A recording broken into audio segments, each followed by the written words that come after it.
Hey, it's Nancy. Before we begin today, I just wanted to let you know that you can listen to Crime Beat early and ad-free on Amazon Music, included with Prime. A listener's note. This podcast contains coarse language, adult themes, and content of a violent and disturbing nature. Listener discretion is advised.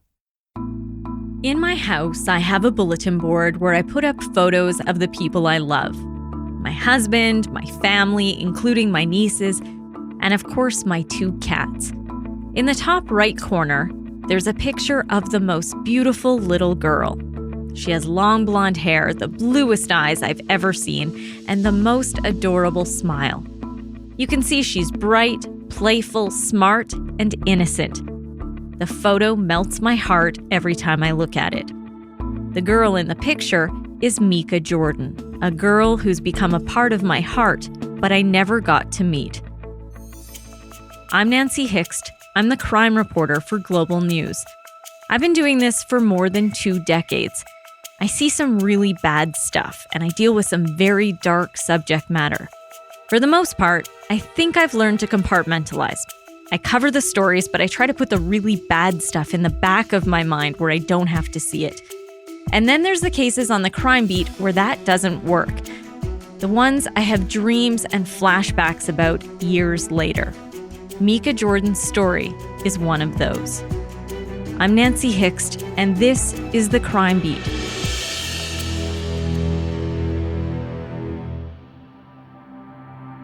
As a journalist, sometimes I lose track of time, meaning I can barely remember what I did yesterday because I'm so focused on what I'm doing today. It's busy, and a lot of the time, it's really intense. But there are some dates that are burned into my memory. November 14th, 2011 is one of those days. It's the day Meika Jordan died. This is the call to 911. 911 for what city? Calgary. Do you need fire, police, or ambulance? Ambulance. The 6-year-old was rushed to hospital a day earlier. Police said she'd been injured in her northeast Calgary home. Okay, tell me exactly what happened. I'm not sure. My daughter fell down the stairs, and she's not there. She's not conscious. Okay, I have help on the way. Just stay on the line. I'm going to help you out with this. I just have a few more questions. Are you with her right now? Yeah, well, my husband is. How old is she? She's 6. 6? Is she awake? No. Pardon? No. No? Is she breathing? No, I don't think so. A fall down the stairs. That's what the caller said. Could a 6-year-old girl be that badly injured from a fall down the stairs? I hopped in a vehicle with a photographer and headed to the neighborhood. It isn't far from the Global Calgary newsroom. We pulled up to a small 70s or early 80s style bi-level home. It was tan-colored with brown trim, and there were 2 bushy evergreens in the front, blocking most of the front windows. There was crime tape around the house. It was being contained as a crime scene. I had a really bad feeling this was going to be an awful story to cover. One of the first things I do when I cover these kinds of cases is knock on some doors, try to see if the people in the neighborhood heard or saw anything. Police do the same kind of thing when they're trying to track down witnesses. It's not uncommon for us to speak to the same people. In this case, the man who lived next door told me he'd seen a little girl at the home a few times. He wondered why she wasn't in school. He said she looked banged up and said she had a look of fear in her eyes. I saw some scratch on her face. Then I asked the mother, what happened to your baby? A lot of bleeding on her face. Then she says she fell a lot, she told me. My heart sank. That explained why the child abuse unit was involved and why homicide detectives were now investigating Meika's death. Good evening. A little girl who had been rushed to the Children's Hospital last night has died of her injuries. The 6-year-old had been found in a home in Temple with critical injuries. Police are now trying to determine if this was an accident or something criminal. Nancy Hixt reports. The family that lives at this Temple home only moved in 3 weeks ago, but now police are treating the home as a potential crime scene. After that first story about Meika's death aired on Global News, I received a call from Meika's stepfather, Brian Woodhouse. He had seen the story, and he was upset about the comment from the neighbor, the one you heard just a little bit earlier that said Meika's mother had brushed off the little girl's previous injuries. Brian called to set the record straight. To any stranger on the street, they would see mother, father, kids, as I'm sure we're viewed as by others as well. And that's really something we wanted to make a point of is, the actual mother of this beautiful little girl was nowhere near anything. Brian explained this was a split family. Meika spent half of her time in his home with his partner, Kyla, Meika's biological mother. She spent the other half of her time with her biological dad, Spencer Jordan, and her stepmother, Marie Magoon. Meika was with Spencer and Marie when she was hurt. Brian and Kyla invited me to their home. They wanted people to know more about Meika. I find a lot of times people who suffer such horrible losses find some comfort in speaking about their loved ones. These first meetings with the families of victims of homicide are always really difficult. You have people going through the worst possible trauma of their lives, and then there's me, a complete stranger, going into their homes, asking really personal questions and getting them to open up about the very reason their hearts are broken. It's extremely emotional, and it's not something I take lightly. I know they're trusting me with their favorite memories, trusting I'll tell this story with care and compassion. Brian and Kyla sat on their couch arm in arm. They were understandably exhausted. On the table beside them, there was a picture of Meika with her gorgeous blonde hair, and her big blue eyes were looking directly at me. Just sheer love for everything, everything and anything. She was just the happiest, beautiful little girl. She was a girl who would have grown up to change the world. I could tell Brian was trying to be strong for Kyla, but both of their eyes filled with tears as they took me through what happened. The last words she ever spoke to us were, "I love you, Mommy. I love you, Brian. Can't wait to see you guys next time." But there wouldn't be a next time. Instead, a call, then a visit from police. A detective calling to inform us that there had been an accident. All they had told me was that she had fallen down the stairs and that they needed to talk to me before I could see her. And the first time we got to see her was when we finally realized how serious of a situation it actually was. Their little girl was barely recognizable. Meika was hooked up to all sorts of tubes and machines. There was a huge bump on her forehead. Her little body was covered in bruises. She couldn't breathe on her own, and she was in a medically induced coma. I was extremely shocked. The true part of it is I am still in shock. There's still part of me that wants her to come walking through that door. And I had as soon as we came into the hospital room and I had seen the machines and the tubes and just all of that stuff, I just kind of made an imprint in my own mind that this is not gonna end well. She couldn't survive her injuries. Doctors told Brian and Kyla that Meika was very broken.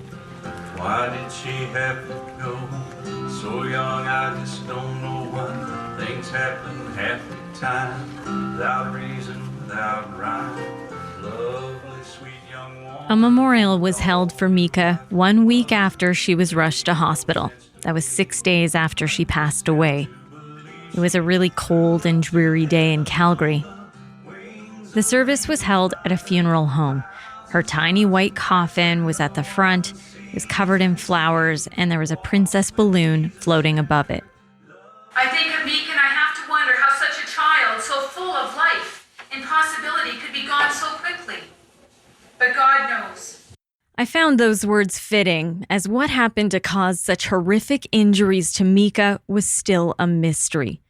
By now, suspicion was building against Spencer and Marie, enough that Kyla refused to sit by them at the service. Brian and Kyla and their family members sat on the left side of the room. Spencer and Marie were on the right. Meika's favorite song was played, while memories of the little girl's short life played on the screen at the front of the room. Every night at bedtime, when Meika was at Brian and Kyla's, this is the song she would sing.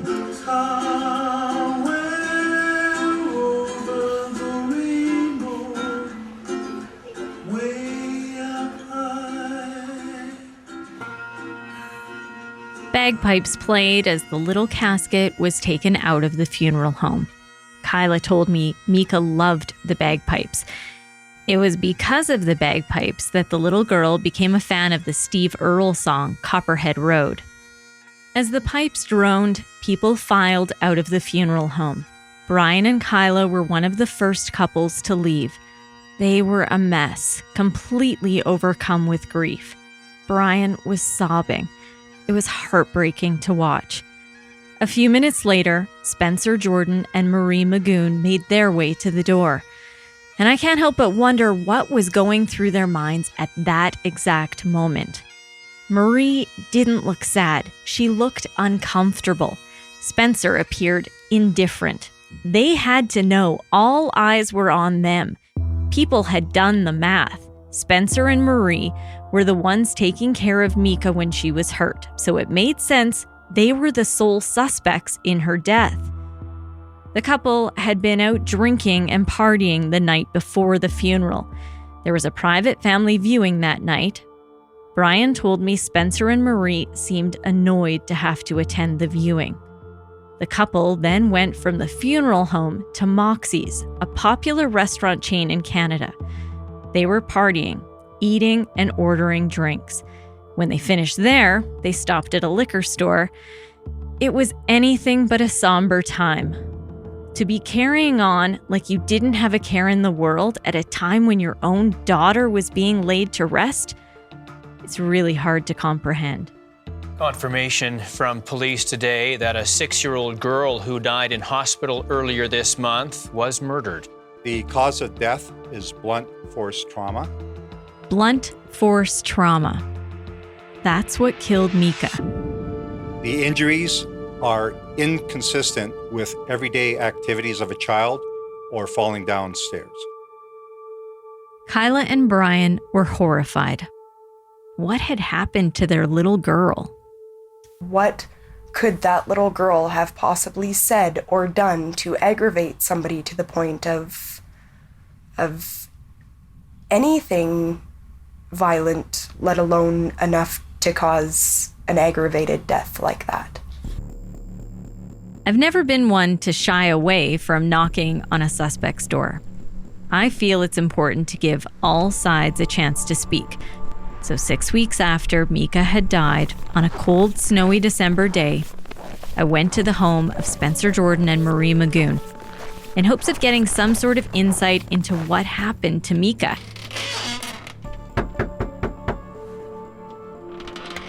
I waited and mentally prepared for what I might encounter. Door knocks are unpredictable. A lot of people ignore the door completely, or they might peer out of a window and see it's me and just hope I'll go away.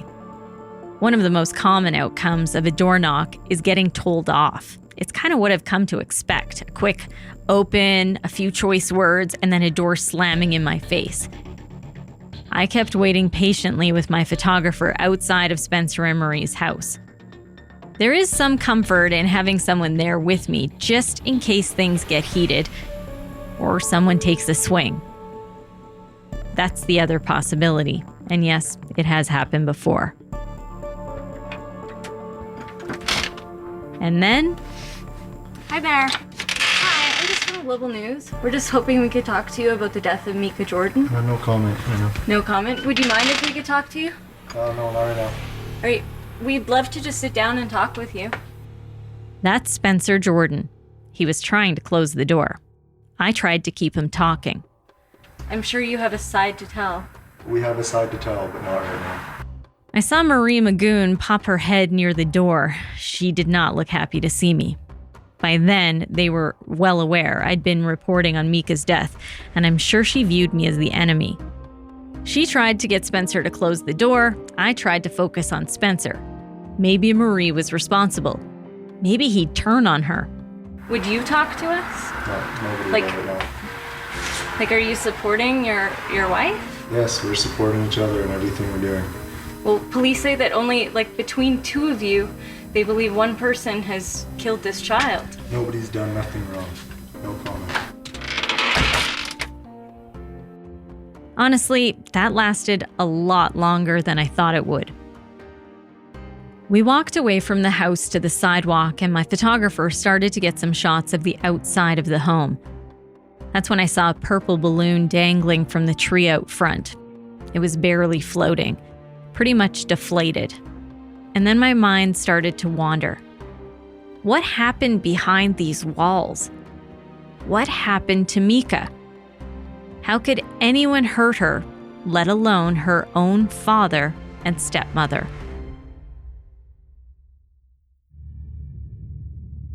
My next stop was Calgary Police Headquarters. In cases where I knock on a suspect's door, I try to do regular check-ins with investigators. I like to make sure I'm not getting in their way. We all have jobs to do, but I'm very respectful of the difficult task homicide detectives have in working on cases like this one. I also try to push to get the latest information to include in my stories. Generally, it's the homicide staff sergeants who speak to the media. And that's for several reasons. One, detectives need to hold back important information to protect the integrity of the case. And two, frankly, detectives don't have time, especially the primary investigator, who has to focus on moving the investigation forward and juggling a lot of moving parts to make that happen. Here's Staff Sergeant Andrus. These are complex investigations. Complex in the fact that we're dealing with parents who have suffered the loss of a child and who may find themselves under suspicion. Basically, what he was saying was, you have two people, and the only two people with the opportunity to hurt Meika. And the story they're giving police, it does not add up. Police would have to find a way to get them talking. A couple months later, Spencer and Marie were arrested. But not for killing Meika. Spencer and Marie were accused of going into Walmart empty-handed, taking items off the shelves, then going to customer service and asking for a refund for those items. Police said they would pretend they lost their receipt. They were caught on surveillance video. In this particular case, it was alleged Spencer took a deep fryer off the shelf, then met Marie at customer service, where they received just under $100 back on a Walmart gift card. The couple then purchased 2 Wendy's gift cards and a phone card, all with the fraudulently obtained Walmart gift card. After the arrest, Spencer told police he had done the same type of refund fraud a number of times. He claimed he had to do it to feed his family. That day, I saw them escorted from the police district office and loaded into the back of a truck, the kind that looks like a paddy wagon with benches on the inside. They did not look impressed to see my photographer capturing that moment on film. Investigators told me as they interviewed the couple, one important thing had changed.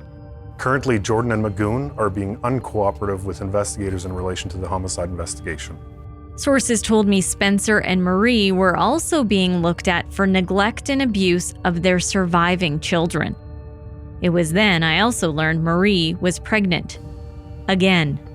Brian and Kyla were really struggling with that news. It's heartbreaking. It's sickening. To know that there's yet another life that's about to be born into a state of chaos. This would mark 3 children for Spencer and Marie, plus Meika's full brother, Spencer, and Kyla's biological son, Levi. Levi was there when Meika was killed. He is the cutest little boy. Every time I see him, I can't help but wonder what horrors he witnessed that day. It's so awful to think that he saw her getting hurt. Police decided not to involve him in the investigation. They didn't want to traumatize him any further than he already was.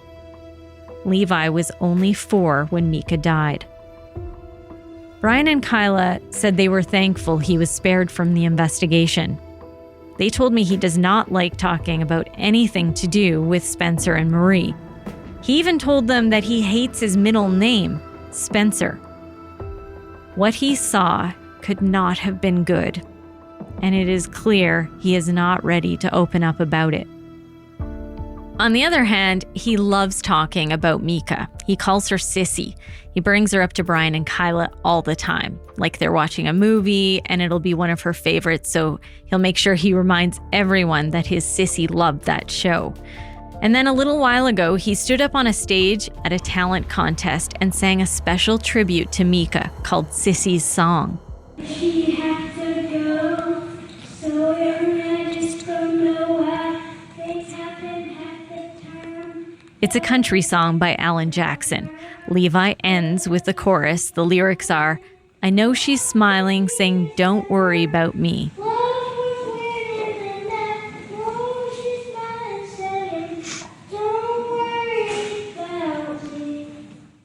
Everyone clapped and Levi took this little bow. It was really powerful. He is adorable. He also carries a special memorial keepsake with him every single day.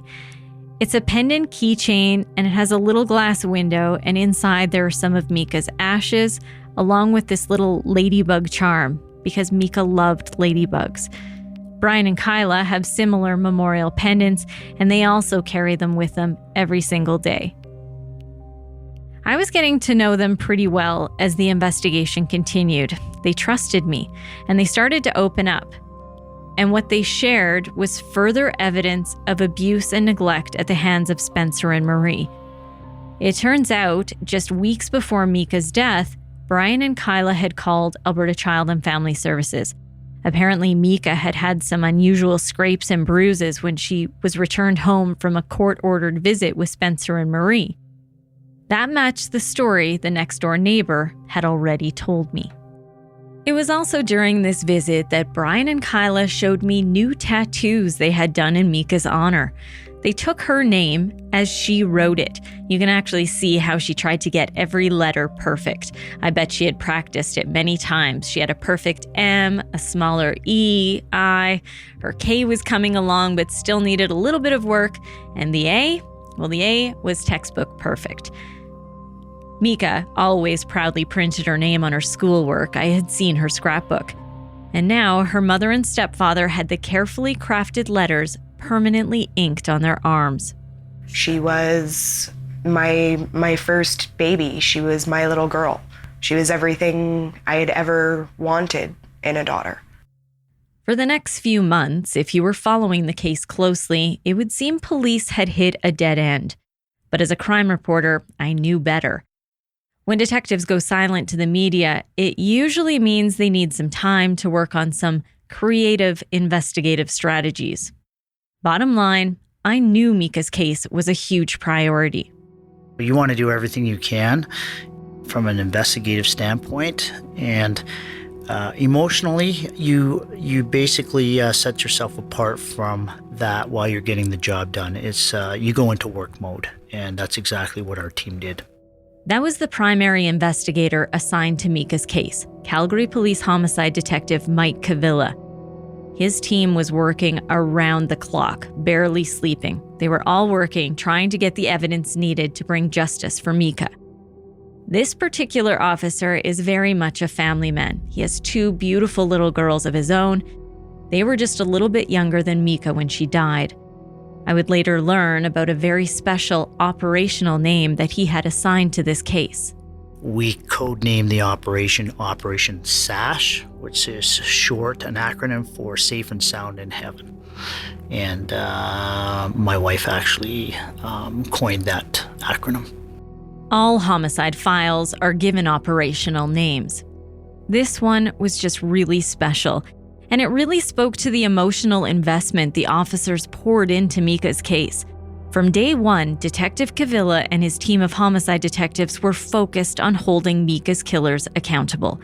And Spencer and Marie were not fooling him with their story of a simple fall down the stairs.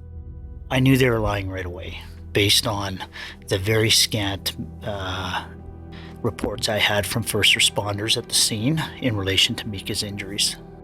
It was October of 2012, nearly a year after Meika's death, before there was an official update from investigators. This one was particularly difficult to report on. Police now had results of the autopsy on Meika back from the medical examiner, and it painted a horrible picture of what happened to this little girl. Police can now reveal that the blunt force trauma injuries sustained by Meika were to her head and abdomen. They are not consistent with a fall down the flight of stairs. This includes a severe third-degree burn that covered the palm of Meika's hand and fingers. Blunt force trauma to her head and abdomen, and a burn. I knew Meika had a head injury, but the information about blunt force trauma to her abdomen and the burn to her hand was all new. My mind couldn't help but wander to a dark place. How could it not? What could have possibly burned her hand? This poor little girl. Brian and Kyla were having the same kinds of thoughts. You start to realize in your own head that with the amount of injuries and the extent of injuries, and when you talk about, internal injuries, blunt force injuries, third-degree burns, at some point, you're not even discussing abuse. You're talking about torture. There's a lot of anger, a lot of hurt. My main question would be, why? What happened to make you feel that angry or upset that you took it out on a 6-year-old little girl? I post all of my stories on a Facebook crime page, Nancy Hixt Crime Beat. It's become a community where people follow along with the stories I cover. A lot of the original members of the page are victims of crime themselves, people who've suffered some sort of loss or had horrible things happen to them. And through the page, a lot have become friends and supporters of each other. As details of Meika's case were slowly revealed, people were posting messages of support for Brian and Kyla, and a lot of people were starting to ask why charges had not been laid. To most people, this case seemed simple. You had 2 people with the access and opportunity to kill Meika, so just charge them both. But in reality, it's not so simple. Meanwhile, 2012 was a time of new beginnings for Spencer and Marie. The months following Meika's death brought new friends and new business opportunities. Predictably, given the fraud charges, these were not all straight-up honest, money-making kind of opportunities. Spencer started off with a legitimate job for a hotshot delivery business. It was being run out of his garage. But that led to an in with a group that was making money on the side with fraud-related stuff, but on a way bigger scale than what he was doing with the ripoffs from Walmart. Spencer got involved with skimming and counterfeit credit card scams, and his new associates understood him. Plus, his new business partner had a girlfriend. She would become Marie's new BFF. Finally, Marie had someone she could be herself around. They went shopping together, they went to the spa, like girl stuff. 2012 was a fun time. Spencer and Marie went on double dates. They spent time just enjoying life. Dinners, drinks, poker games, concerts. And their new friends didn't judge them like other people seemed to. And they could trust them. Then, just 1 month before the first anniversary of Meika's death, it happened. Spencer Jordan and Marie Magoon were arrested. And this time, it wasn't just for fraud. They were arrested for murder, for killing Meika. The video of that moment has been played and replayed dozens of times on the news. It was dark outside, and you could hear the sirens in downtown Calgary at arrest processing. That's where people are taken to be formally charged, and then they go to the Calgary Remand Center, where many stay until they stand trial. Detectives arrived in the alley in several vehicles. First, they opened the back door of a police cruiser, and Marie got out. Her hands were handcuffed behind her back, and she was wearing what I can only describe as a skimpy top, and it had stains down the front like she had spilled her coffee. Homicide detective Dave Sweet took her by the arm and led her to the door of the building. Meanwhile, Spencer was led out of a different police car. He also had his hands handcuffed behind his back, and he was wearing a t-shirt and jeans. He had kept his head down. You could tell he wanted to stay away from the cameras. Spencer had 2 detectives walking with him, one on each arm. News photographers filmed each of the accused, and at one point our camera was directly under each of their faces. And it's pretty obvious they were really annoyed with the media attention. And then police took them inside. Homicide Detective Sweet interviewed Marie. He does a lot of these interviews. He's really good at his job because he has a way of getting inside of a person's head. The interview was videotaped. It would later be played in court. It started off slow. Detective Sweet seemed to be warming her up and trying to get her talking. Marie took that opportunity to build herself up. Children are my passion. They've always been my passion. The detective pushed. I'm sure he was not buying that children are her passion. He had seen the photos of Meika. He knew exactly the injuries she had suffered. Finally, Marie told the detective Meika frequently lied and needed to be punished.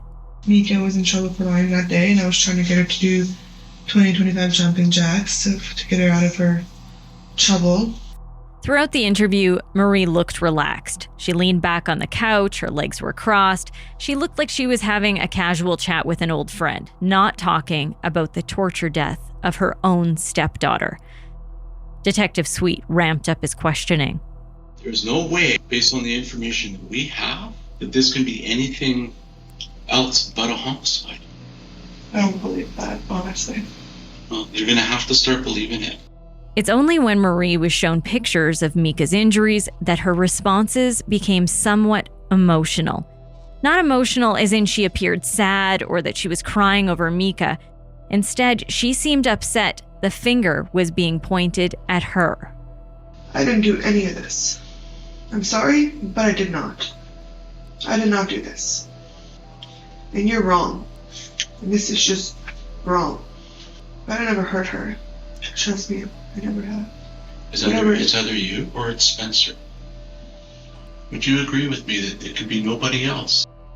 The interview ended with Marie repeatedly denying her involvement in Meika's death. Just tell me the truth. I didn't do this. Who did that? I don't know. I didn't do this. The next morning, Spencer and Marie appeared in court for the first time.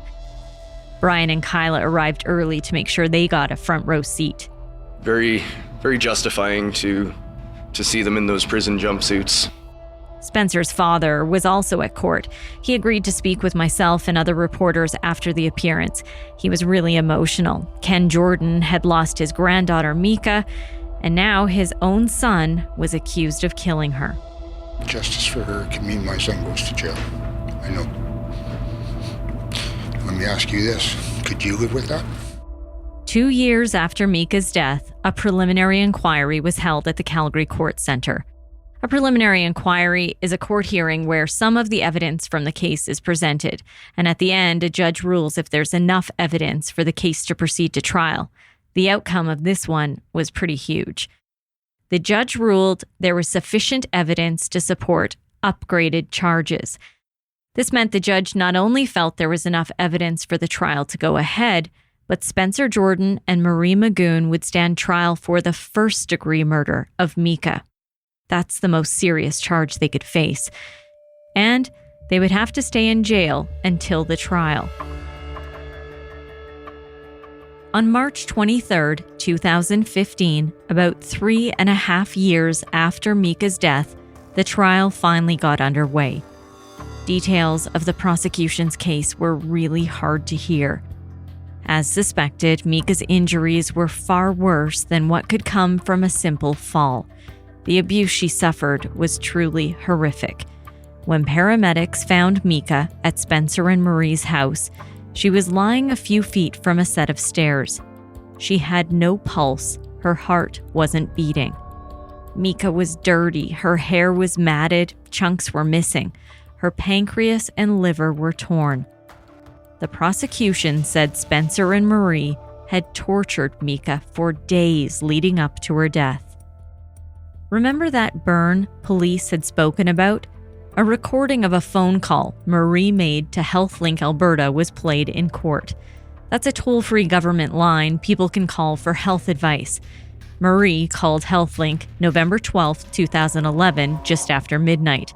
HealthLink, Mel speaking. How may I help you? Hi, I was just had a question, a quick question. Mm-hmm. My daughter yesterday burned herself with a straightener. That was nearly 2 days before they called 911 and 2 days before Meika was rushed to hospital. It's not that bad of a burn, but it did blister. Uh-huh. And it's the palm of her hand. And I'm just wondering if I have to like pop it or, because it's drying up. Oh, okay. And it seems to be a big bubble, but I'm assuming it's because she uses her hand. Okay. How old is your daughter? 6. At that point, it didn't seem like the HealthLink operator believed Marie. A 6-year-old using a flat iron? He was using the curling iron? No, she wasn't using with it, but I caught her playing with it. Oh, okay, because I'm laughing. Like, I don't even know how to curl my hair now, and I'm 30. No, a straightening iron. Okay. And it's the new ones that are like 400 degrees. Yeah. So do you mind if I took a moment to get your name for our confidential health files? Sure. Marie Eve. I'm sorry, what's your daughter's name? Meika. Okay, her last name's Jordan? Yep. All right.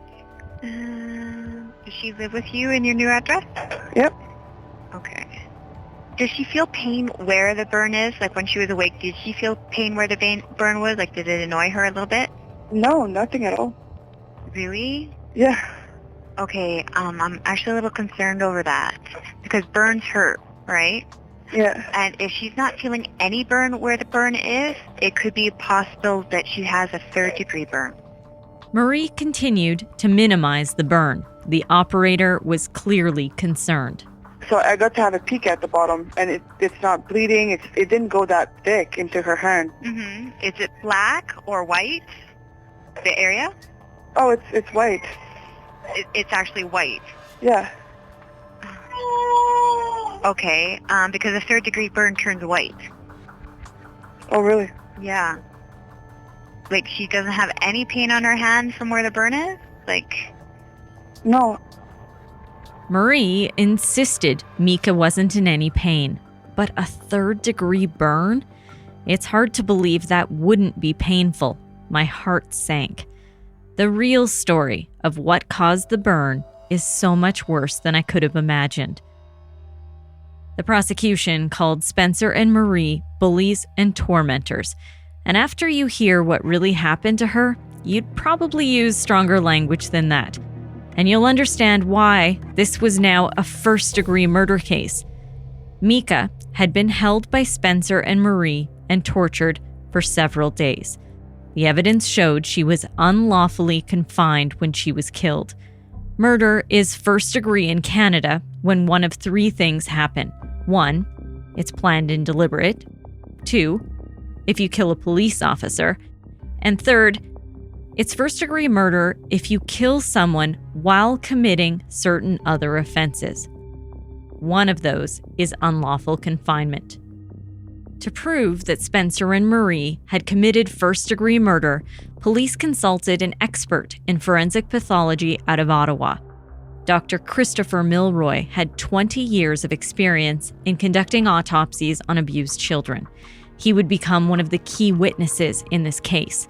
Milroy reviewed all medical information and documents related to Meika's injuries and her death. He found evidence her little hands had been tied together, and evidence she was brutally attacked. Meika had defensive injuries. She had tried to protect herself. Can you imagine? This little 6-year-old girl had tried to defend herself against abuse from 2 adults, her own dad and stepmom, people she should have felt safe with. Dr. Milroy was able to determine Meika had suffered trauma on different occasions, but the fatal injuries were blows to her head and abdomen. He confirmed what everyone had already suspected, that this could not have been caused by a fall down a flight of stairs. Dr. Milroy's evidence was essential in helping police determine key holdback information that only the killers would know. In this case, it was a timeline of when the fatal blows happened. He determined the injuries that killed Meika were inflicted within approximately 24 hours of her death, which means the fatal injuries happened sometime in the morning or afternoon of Sunday, November 13th, 2011. She died 16 hours after she was taken to hospital. That evidence was essential in making an undercover police operation a success. The targets were Spencer and Marie. Remember when it appeared police had hit a wall with the investigation, when everything went quiet and the public wasn't hearing much about the case? This is what they were up to. They were in the middle of an 8-month undercover operation. Neither of the suspects had been cooperating with police, and detectives had exhausted their normal investigative techniques. So they came up with an elaborate undercover operation, a Mr. Big sting operation. It's a tactic used in a lot of major crime investigations. Basically, police officers create very realistic scenarios and try to get suspects to confess. The officers who work these files are very good at what they do. In this particular case, undercover officers befriended Spencer and Marie. They were invited into a made-up criminal organization, but they would have to prove they could be trusted by confessing to a crime they were known suspects in, the death of Meika Jordan. That would include each suspect paying a visit to Mr. Big. In reality, Mr. Big was an undercover officer who played the role of the crime boss. Oh, and that super fun year Spencer and Marie had in 2012 with all those new friends and business partners? Yeah, those were undercover officers. And each friend hangout or business dealing was a scenario, an elaborate investigative technique used in these kinds of difficult cases. Spencer thought he was earning the trust of his new buddies, and that earned him a visit with the crime boss, aka an undercover officer. Mr. Big told him things weren't looking good, that he'd heard Spencer would be charged with murder. This is some of that conversation. Not looking good, sir. They're coming to arrest you. That's what I figured. The crime boss told Spencer he couldn't help him unless he trusted him. And in order to trust him, he needed to know exactly what happened to Meika. I ended up taking a little bit of anger out on my daughter. I didn't hit her, more or less just pushed her. But I remember her falling back on her hard tile floors. And she smoked her head pretty good. That conversation went on for hours. The crime boss didn't believe Spencer was being fully honest. And then, an admission. Hit her somewhere in the stomach area. And she fell over.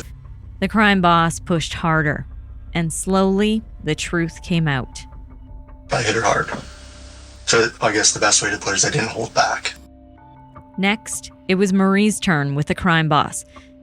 And that's when police finally learned the truth about that horrible burn on Meika's hand. I burned her. Not proud of it, but that's what happened. Did you catch that? Marie says she burned Meika's hand with a lighter. Not a flat iron, a lighter.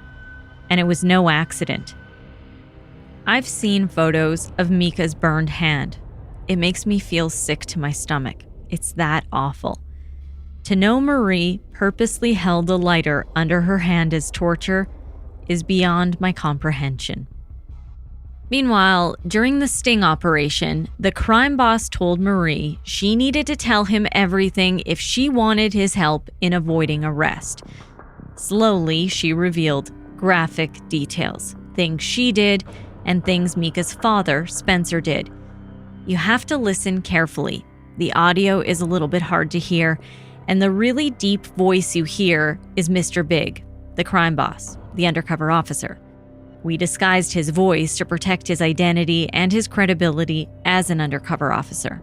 She wasn't doing as she was told, and it was putting Spencer, and Spencer pushed her pretty hard. He was maybe there, and the kitchen cabinets were here. She hit the cabinet. Okay, so probably 6 or 8 feet away. Yeah. That's very safe. Yeah, it was pretty far. At one point, Marie picked up a pillow from the couch. She used it as a prop to show what she did to Meika. Standing on top of her, holding her hand, and kind of more of a getting mad and shaky. You know what I mean? Some of the confessions are just too graphic to play. Honestly, it's really horrific. Marie told the officer she tripped Meika and kicked her down the stairs. I was on the stairs because of me a couple of times. It was my fault. She hit her head. What I found particularly interesting was the part where Marie said she didn't like being seen as the evil stepmother, like the one in Cinderella. It bugs me that people perceive it as Cinderella syndrome. Like it was me, an evil stepmother who hated Meika, and I beat her until from the day I met her to the end because she wasn't mine. And it wasn't like that. It wasn't like that? It seems exactly like that to me. Only at least in the fairy tale, Cinderella found a prince and good won out over evil.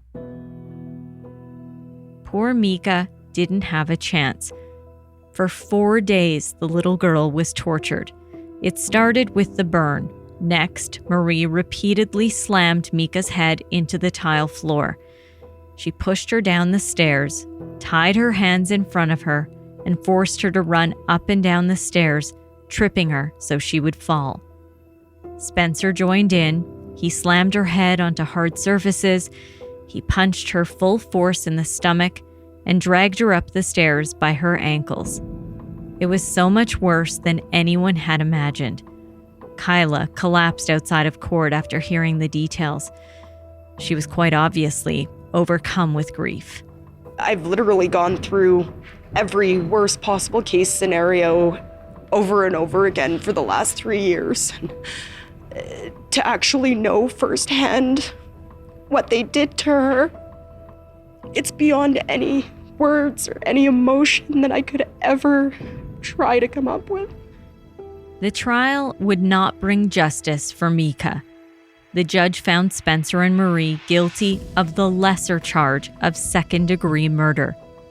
That was really tough for everyone invested in this case to take, especially now that the prosecution had explained Meika's unlawful confinement by Spencer and Marie. Brian and Kyla tried to stay positive. I mean, it was guilty after all. Did it really matter if it was first or second degree? Second degree isn't what we wanted, but ultimately, guilty is guilty. They lose a few years of their life. We lost her. But it did matter.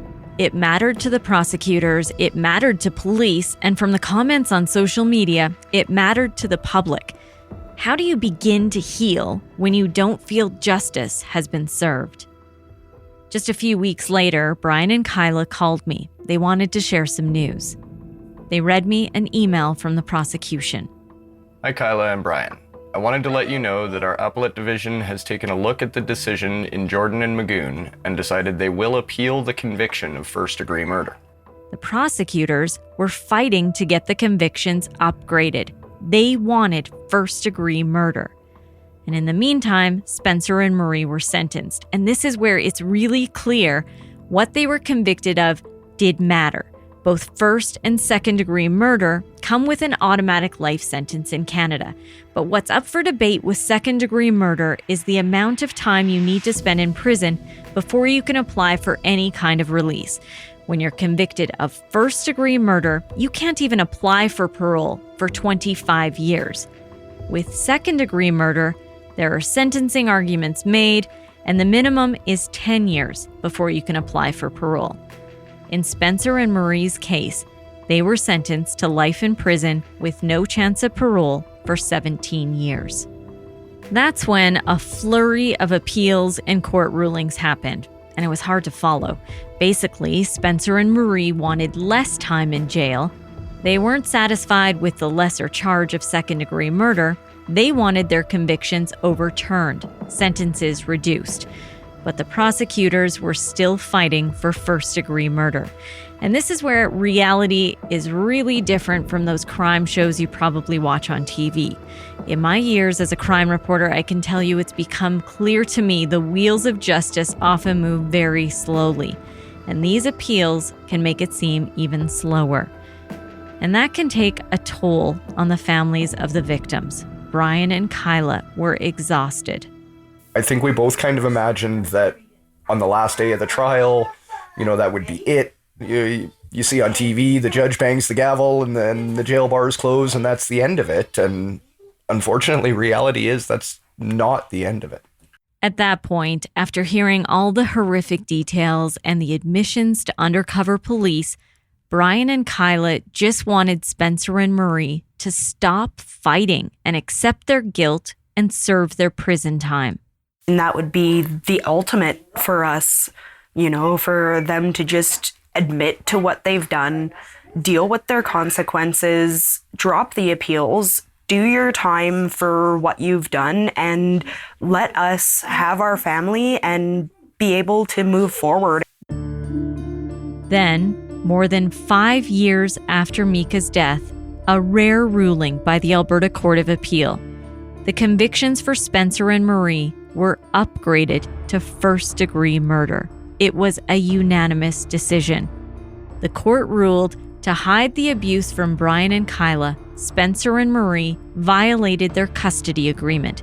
They kept Meika for days and tortured her, which is exactly what unlawful confinement is.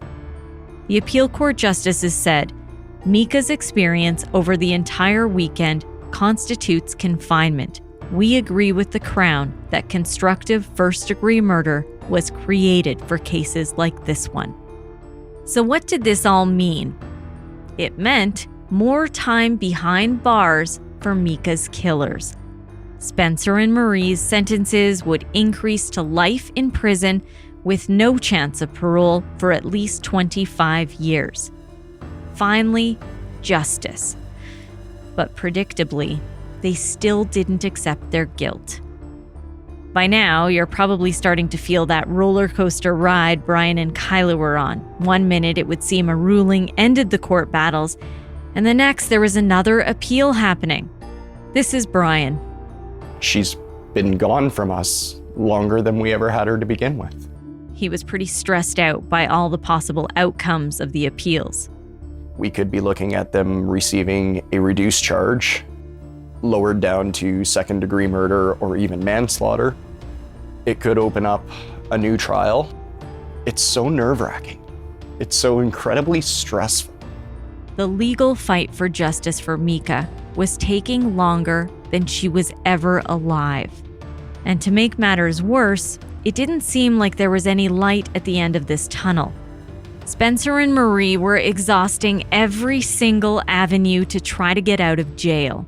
They took their fight all the way to the highest court in the country, the Supreme Court of Canada. November 27, 2017, just past the 6th anniversary of Meika's death, 9 Supreme Court justices heard the case. It took them less than 10 minutes to dismiss Spencer and Marie's appeals. Canada's top court upheld convictions of first-degree murder. Brian and Kyla were there for the ruling. It's finally over. It is huge, huge for us and for Meika. It was finally the end of the road for Spencer and Marie. They were out of appeals. They stand convicted of the first-degree murder of Meika Jordan. Finally, justice for Meika. But it's hardly something to celebrate. Nothing could bring the little girl back. I've seen the pictures of Meika, her little hand burned beyond anything I could ever fathom, her tiny body badly bruised and beaten. I've had nightmares about those photos. And that's another reason why I keep Meika's last school photo up in my house. It helps me to remember the Meika everyone loved, the little girl who loved to catch ladybugs, go for a Slurpee, or play with her princess jewelry box. I've played with that little jewelry box myself during one of my many visits to Brian and Kyla's home. The princess inside is broken, but the music still plays, just as Meika's legacy lives on.